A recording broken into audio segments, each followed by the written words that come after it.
जय माताजी। आज આપણે ડ્રેસ ઉપર કોટિંગ પહેરીએ છીએ તેનું કટિંગ ને સ્ટિચિંગ કેવી રીતે થાય તે આપણે સહેલાઈથી જોઈએ। તો આ ટાઈપથી મેં પેપર કટિંગ કરેલું છે। તો કેવી રીતે પેપર કટિંગ કરવું, તો આવી રીતે આપણે કાપડને માની લેવાનું છે। કાપડને એક સાઈડથી આવી રીતે ફોલ્ડ કરી અને આપણે લંબાઈ રાખવાની છે 17 ઇંચ। 17 ઇંચની મેં લંબાઈ રાખી લેવી છે। તો બે સાઈડ આપણે માર્ક કરી લઈએ અને લાઈન ડ્રો કરી લઈએ।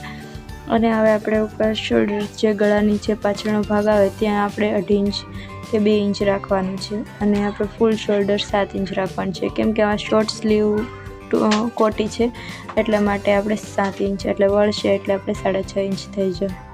અને પછી આપણે બાઈ ગાળો છે તે 5.5 ઇંચ રાખવાનું છે। આવી રીતે ક્રોસ કરી અને ડ્રો કરી લેવાનું છે। અને અહીંથી આપણે 2.5 ઇંચ આપણે નીચે ઉતારવાનું છે। તો આવી રીતે કોટીનું કટિંગ પાછળનો ભાગનું થઈ ગયું છે। તો આપણે આવી રીતે કટિંગ કરી લઈએ। તો આ પેપરથી સહેલાઈ રીતે આપણે શીખી શકીએ, એટલે પેપરથી આવી રીતે કટિંગ કર્યું છે। આવી જ રીતે આપણે કાપડમાં કટિંગ કરી લેવાનું છે। તો આ ટાઈપથી આપણું પાછળનું કટિંગ થઈ ગયું છે। તો આગળનો ભાગ સહેલાઈ રીતે કટિંગ થઈ શકે એટલે આપણે 1 ઇંચ વધારે રાખવાનું છે જે સાઈડ પેક છે એ સાઈડ। અને આપણે સેમ ટુ સેમ જે પાછળનો ભાગ છે તે દોરી લેવાનો છે। ખાલી ગળાનો આપણે જે માર્ક છે એ નથી દોરતા, બાઈ ગાળો સકું છે એવી જ રીતે દોરી લેવાનું છે। અને આપણે ગળાનો માર્ક લઈએ તો આપણે 4 ઇંચે આપણે માર્ક કરવાનું છે। તો 4 ઇંચે આવી રીતે માર્ક કરી અને આપણે ગોળ શેપ દઈ દેવાનો છે અને કટિંગ કરી લેવાનું છે। તો આ ટાઈપથી મેં કેટલા ઇંચ લીધેલું છે તે લખી નાખ્યું છે। તો આ ટાઈપથી આપણે કોટીનું કટિંગ થશે તે કાપડમાં પણ કરી લેવાનું છે। તો આ ટાઈપથી મેં કાપડમાં કટિંગ કરી લીધેલું છે। અને પાછળનો ભાગ છે તેની અંદર આપણે સાદું કાપડ મૂકીને આ નેટનું કાપડ છે એટલા માટે આપણે ગળાને પલટાવવાનું છે। તો આ ટાઈપથી પલટાવી લેવાનું છે। જે નેટ છે તેનું ગોળ આપણે સ્ટીચ કરવાનું છે। ટાઈપથી આપણે જે વધનું કાપડ છે ગળાનું તે કટિંગ કરી લેવાનું છે અને કટ આપણે લગાવી લેવાના છે, જેના કારણે આપણે ગોળાઈ છે એટલે આપણે કટ લગાવવા જરૂરી છે।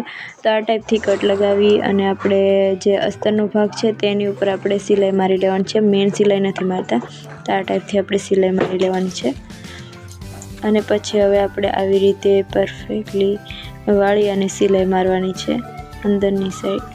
વધનું આપણે ગોળાઈમાં કટિંગ કર્યું હતું, તો આ ટાઈપથી કટિંગ કરી અને ગળો આપણે સ્ટીચ કરી લઈએ।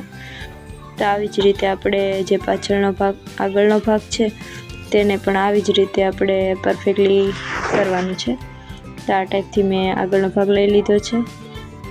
તેનું પણ આવું સાદું કાપડ છે, તેને પણ આપણે ગોળ સિલાઈ મારી અને આપણે તૈયાર કરી લેવાનું છે। તો આ ટાઈપથી તૈયાર કર્યા બાદ મેં હવે શોલ્ડર જોઈન્ટ કરી લઈએ। શોલ્ડર જોઈન્ટ કર્યા બાદ આપણે મેન સિલાઈ પણ મારી લેવાની છે। તો આ ટાઈપથી ધાર સિલાઈ બે સાઈડ આવી રીતે કરી લેવાનું છે। તો આ ટાઈપથી આપણે શોલ્ડર જોઈન્ટ કર્યા બાદ આપણે હવે સ્લીવ છે તેને સિમ્પલ રીતે આપણે વાળી લેવાનું છે અને આમાં વળી પણ જશે। તો આ ટાઈપથી સિમ્પલ રીતે વાળી લેવાની છે બંને સાઈડ। તો આ ટાઈપથી આપણે સ્લીવને પણ વાળી લીધી છે અને ગળું પણ તૈયાર થઈ ગયું છે। તો હવે આપણે જે નીચેની પટ્ટી હતી અને સાઈડમાં જે આગળની સાઈડ પટ્ટી હતી તેને પણ આપણે સિમ્પલ રીતે વાળી લેવાની છે। તો આ કોટી એટલી બધી અઘરી નથી, સિમ્પલ રીતે પણ આપણે બનાવી શકીએ છીએ। કટિંગમાં મેં બધું સમજાવી દીધું છે કે સિમ્પલ રીતે આપણે કટિંગ થઈ શકે છે। તો આ ટાઈપથી આપણે કોટીનું સ્ટીચ અને કટિંગ સહેલાઈથી થઈ શકે છે। તો હવે આપણે જે ચત્તી બાજુ છે તેની ઉપર આપણે સિલાઈ મારવાની છે એટલે આપણે અંડરગ્લાઉન્ડ સિલાઈ થઈ જાય। તો આ ટાઈપથી બધી સિલાઈ મેં મારી દીધી છે।